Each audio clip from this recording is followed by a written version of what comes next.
नमस्कार बच्चों, मैं डॉक्टर ललिता शर्मा, सह आचार्य हिंदी, सम्राट पृथ्वीराज चौहान राजकीय महाविद्यालय अजमेर। बच्चों, एमए उत्तरार्ध द्वितीय प्रश्न पत्र की इस कक्षा में आपका स्वागत है।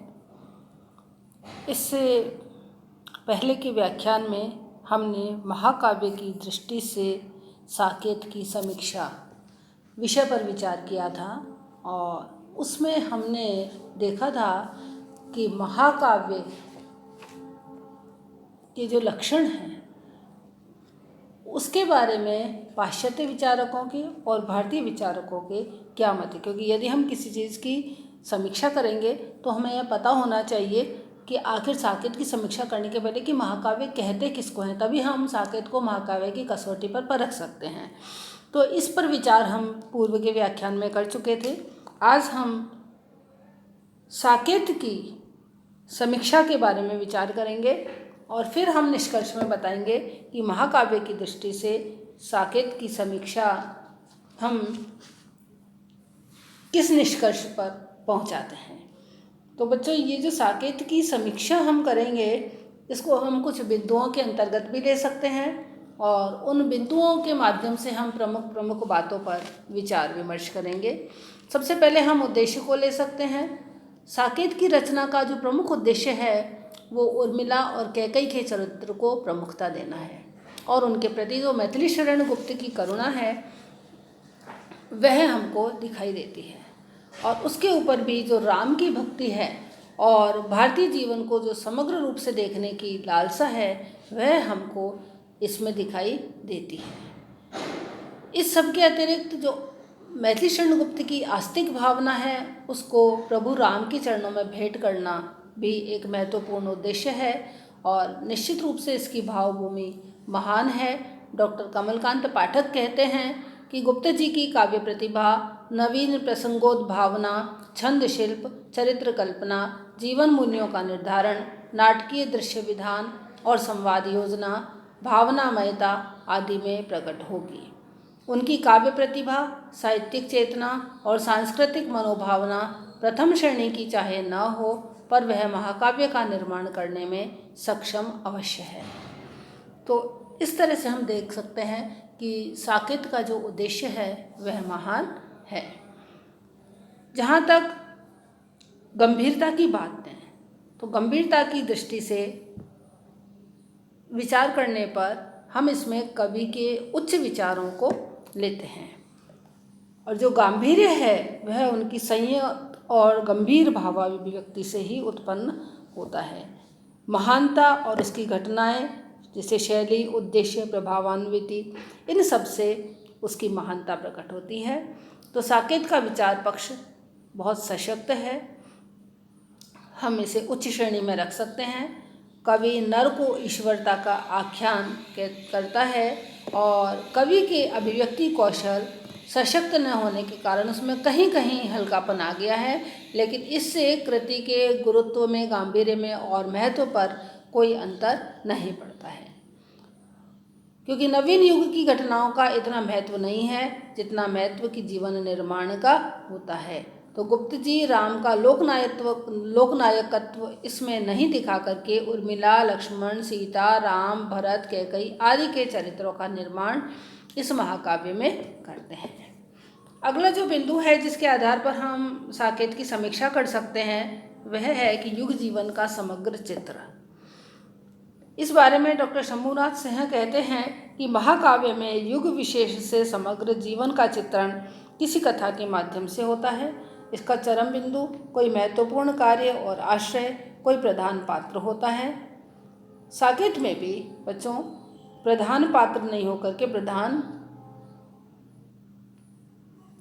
नायिका है और उसको नायिका हम नहीं कह सकते। प्रधान पात्र पुरुष नहीं है बल्कि प्रधान पात्र जो है वो उर्मिला है और उसका जो कार्य है वो है उर्मिला और लक्ष्मण का मिलन। तो इसके लिए जो महत्व कार्य मतलब जो एक महत्वपूर्ण कार्य जो संपन्न हुआ है वह सांस्कृतिक विजय और धर्म स्थापना का कार्य है। उर्मिला की प्रेम कथा के माध्यम से नवयुग की सांस्कृतिक भावना व्यक्त हुई है। इस संबंध में आचार्य नंद दुलारे वाजपेयी कहते हैं कि युग के विकासोन्मुख जीवन का साक्षात्कार करने और वाणी का परिधान पहना कर नाभिराम बना देने के कारण इस युग में गुप्त जी जन समाज के प्रथम कृति कवि कहे जाएंगे। और उनके संबंध में हम यही कह सकते हैं कि उसमें जो प्रमुख पात्र महान कार्य जो है वो उन्होंने निश्चित रूप से किया है, और युग जीवन का जो समग्र चित्र है वह हमें इसमें देखने को मिलता है। रामधारी सिंह दिनकर भी उनके बारे में लिखते हैं कि पुनरुत्थानवादी काव्य युग में सांस्कृतिक विकास की जो उत्कर्षमूलक धारणा थी, गुप्त जी ने उसे अभिव्यक्त किया है। आलोचकों को कठिनाई यह है कि वे साकेत को गार्हस्थ्यिक काव्य मान लेते हैं, उसे जीवन काव्य के रूप में ग्रहण नहीं करते तथा उर्मिला की निष्क्रियता को महत् कार्य की दृष्टि से सदोष मानते हैं। काव्य की घटनात्मकता और नाटक की सक्रियता ही जिन्हें मान्य है, उन्हें इस स्थूल दृष्टि का परित्याग करना चाहिए। उर्मिला का मानसिक विकास दिखाने के लिए घटनाओं को आनुषंगिक महत्व दिया गया है। यह चरित्र प्रधान रचना में होता ही है तथा उसकी शून्य सक्रियता सांस्कृतिक विजय और धर्म प्रसार जैसे कार्य का विकास कर सकी है। चरित्रोत्कर्ष की चेष्टा और आचार निष्ठा स्थूल घटना चाहे न हो, पर वही भावना व्यापार का केंद्र है। साहित्य शास्त्रियों को उसे देखना और अवश्य देखना चाहिए। तो यहाँ पर साकेत को रामधारी सिंह दिनकर ने महान कार्य ये माना है कि पति पत्नी का मिलन इसमें है, लेकिन देखिए पति पत्नी का मिलन इसमें कोई महान कार्य हमको नहीं दिखाई देता है, यह तो स्वाभाविक ही है। अतः ऐसे महाकाव्य, ऐसे जो महान कार्य है उसको हम महाकाव्य का आधार नहीं मान सकते हैं। और इसीलिए श्री दान बहादुर पाठक के अनुसार वियोग की चीख पुकार चाहे जितनी सशक्त पृष्ठभूमि क्यों न लिया हो, अपने आप में कोई महान कार्य नहीं बन सकती। वह भी उर्मिला का वियोग, जिसमें निश्चित है कि 14 वर्ष बाद लक्ष्मण वापस आएंगे। तो इस तरह से हम देखते हैं कि साकेत में उर्मिला लक्ष्मण मिलन जो है महत्वपूर्ण कार्य नहीं है, और उस आदर्श परंपरा का निर्वाह महत्व कार्य है जिसे प्रत्येक व्यक्ति प्राणपण से पूरा करने में जुटा हुआ है। जैसे दशरथ प्राण देकर भी अपने आदर्श की रक्षा करते हैं, लक्ष्मण पत्नी को परिवार को छोड़ करके उस आदर्श की रक्षा करते हैं, राम सीता आदर्श के लिए ही वनगमन करते हैं, उर्मिला पति प्राणा उर्मिला जो है वो अपना अभिष्ट छोड़कर भी पति से अलग रहकर अपने आदर्श का निर्वाह करती है, और भरत घर पर रहकर भी वियोगी और विरक्त बने हुए हैं। यानी सभी पात्र तिल तिल जलकर अपने महत्तादर्श की पूर्ति कर रहे हैं, और यही साकेत का महत् कार्य है, और इसी से यह महाकाव्य है। यानी हम मान सकते हैं कि माना कि इसमें कोई एक महत् कार्य नहीं है, इसमें बहुत से महान कार्य दिखाए गए हैं, और हर पात्र जो है वह एक महान कार्य को लिए हुए है, और उस महान कार्य को करने की वह पूरी चेष्टा कर रहा है, और उसमें वह सफल भी हो रहा है। इसलिए हम महत् कार्य की दृष्टि से यदि हम देखें तो साकेत महाकाव्य की दृष्टि से खरा उतरता है। अब हम बात करते हैं सुसंगठित जीवन कथानक की।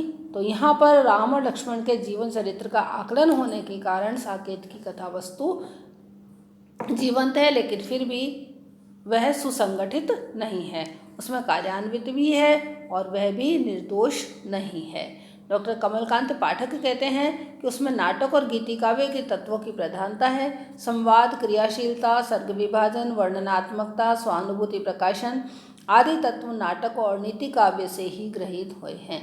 साकेतवासियों को दिव्य दृष्टि देना और हनुमान को आकाश मार्ग से जाना, ये चमत्कारपूर्ण जो है घटनाएं, ये कल्पनाएं हैं। घटना प्रवाह में सक्रियता उत्पन्न की जाती है, पर इसमें यह कार्य भावना संकल्प द्वारा संपादित हुआ है। साकेत में इसी कारण यह त्रुटि आ गई है कि उसका घटना प्रवाह और सक्रियता असंकलित है। संपूर्ण कथा प्रख्यात है, पर कवि कल्पना ने उसके कोमल पार्श्व को उभारा है, यानी उसका जो कोमल भाग है उसे ही उन्होंने उभारा है। इस कारण से साकेत में प्रबंध दोष आ गया है। लेकिन कवि ने जो त्यागपूर्ण कर्मण्यता को त्यागपूर्ण जीवन का प्रमुख उपादान बनाया है, इसलिए यहाँ पर स्थूल सक्रियता की कभी कथानक की जीवंतता में कमी नहीं होने देती है। तो यहाँ पर कथानक की जो जीवंतता है उसमें हमें कहीं भी कमी देखने को नहीं मिलती है। अब बात करते हैं हम नायक की। तो उर्मिला को यहाँ पर प्रधान घटना का संचालक नहीं माना जा सकता है। हालांकि प्रमुख पात्र उर्मिला है, लेकिन उर्मिला को प्रधान घटना का संचालक हम नहीं मान सकते हैं। उसका नायकत्व तो प्रमुखता के कारण ही है, क्योंकि प्रमुख रूप से वह पात्र है, इसलिए वह इसमें नायक है, नायिका है, इसका प्रमुख पात्र है। सक्रियता या घटनाओं के केंद्र तो राम ही है, और साकेत में महत्वपूर्ण स्थान साकेत को दिया गया है, जहां उर्मिला और राम के सम्मिलित वर्णन को व्यापकता दी गई है। और इसी तरह नायिका तो उर्मिला रही, पर घटनाओं के संचालक राम रहे। राम का चरित्र स्थिर है और उर्मिला का गतिशील है, अतः नायिका निस्संदेह उर्मिला ही है, और प्रेमाख्यानक होने के कारण राम प्रधान पात्र नहीं होते। यानी यहाँ पर नायिका तो प्रमुख पात्र तो उर्मिला है, लेकिन यहाँ पर जो प्रधान पात्र हैं वो राम ही हैं। अब हम उदात्त शैली की बात करें तो साकेत की शैली में साधुता, शक्ति, प्रसादत्व, कांति, कोमलता, लालित्य सब कुछ है, लेकिन वह प्रौढ़, लालित्य, प्रांजल, गंभीर और उदात्त नहीं है। इसके साथ ही हम देखते हैं कि साकेत के निर्माण काल तक खड़ी बोली की अपनी भंगिमा ही पूरी तरह से स्थिर नहीं हो पाई थी, इसलिए इस अप्रौढ़ता के लिए गुप्त जी को हम दोषी नहीं ठहरा सकते हैं। मानसिक परिपक्वता ऐतिहासिक चेतना से उत्पन्न होती है। गुप्त जी की भावुकता मुखर है, बौद्धिकता नहीं है, इसलिए उनकी शैली अपेक्षाकृत अन्य कवियों से कम सजीव और प्रभविष्णु है। गुप्त जी ने अपनी शैली को कथा, गीत, नाटक के तत्वों से गढ़ा है, और सूक्ति, अलंकृत, शब्द शक्ति और रीति के उपकरण भी उन्होंने प्रयुक्त किए हैं। और साकेत की शैली का महत्व इस रूप में देखा जाएगा तो हम इस युग की कह सकते हैं सर्वोत्कृष्ट शैली है। रस व्यंजना की दृष्टि से यदि देखें तो साकेत काफ़ी सफल काव्य है, यद्यपि इसमें कुछ निर्जीव जो तुक हैं और बिना तराशी हुई शब्दावली है, उससे कहीं कहीं रसात्मकता में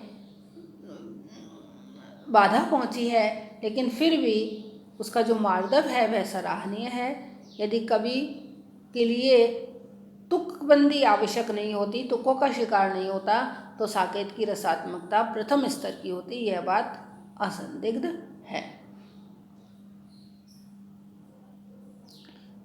जीवन शक्ति और प्राणवत्ता की यदि हम बात करें तो साकेत में जीवनावस्था की कोई कमी नहीं है। जीवन की कर्मण्यता का उत्साह, भोगादि के निग्रह का साहस, त्याग करने की शक्ति, चरित्रोत्कर्ष की आशा प्रदान करता है। भारतीय संस्कृति उत्थान, विश्वबंधुत्व की अनुभूति, असत का पराभव, मानव गुणों का समुच्चय तथा धर्म अथवा सत्य की विजय का उद्घोष करने वाली वृत्ति कभी भी निष्प्राण नहीं हो सकती। इसलिए साकेत में जीवंतता और प्राणवत्ता दोनों ही हमको देखने को मिलती है।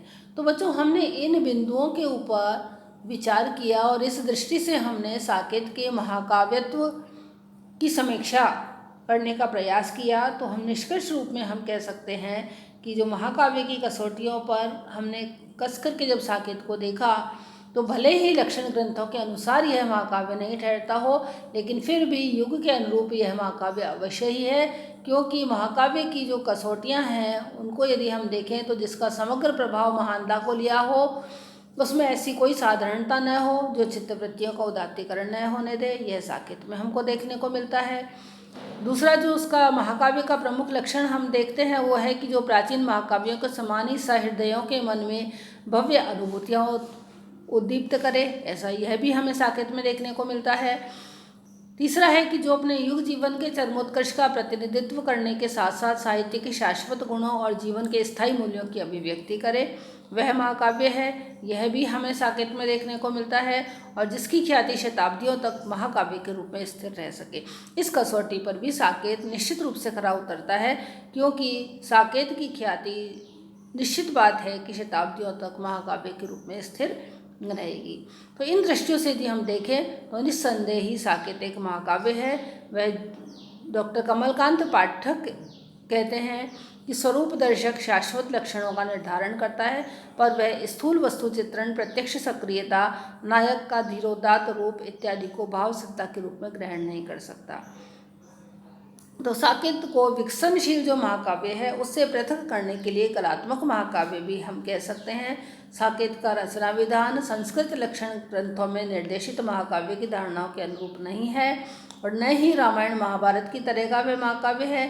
इस संदर्भ में विचारणीय बात यह है कि प्रत्येक महाकाव्य अपने युग का प्रतिनिधित्व करता है और युग के अनुसार ही जो युग धर्म है उसकी परिभाषाएं भी परिवर्तित होती रहती हैं। तो साकेत रामचरितमानस की तरह ही गरिमामय रामचरितमानस की तरह भले ही गरिमामय महाकाव्य नहीं है, रामचरितमानस में भी रामायण महाभारत जैसी गरिमा हमको देखने को नहीं मिलती है क्योंकि सब युग के अनुरूप हैं। रामायण महाभारत काल के युग की गरिमा और थी, रामचरितमानस के युग की गरिमा और थी, तो अब साकेत के समय की युग गरिमा कुछ और है। इन तुलसी का रामचरितमानस निस्संदेह महाकाव्य है, उसी तरह से साकेत भी हम मान सकते हैं कि निस्संदेह महाकाव्य है, क्योंकि युग की दृष्टि से साकेत महाकाव्य की कसौटी पर पूरी तरह से खरा उतरता है। तो बच्चों, हमने इन 2 व्याख्यानों में महाकाव्य की दृष्टि से साकेत की समीक्षा पर विचार किया। इस तरह का यदि प्रश्न आता है तो आप इन 2 व्याख्यानों के आधार पर इस प्रश्न के उत्तर को आप लिख सकते हैं। इसका उत्तर आप इस तरह से दे सकते हैं। धन्यवाद बच्चों।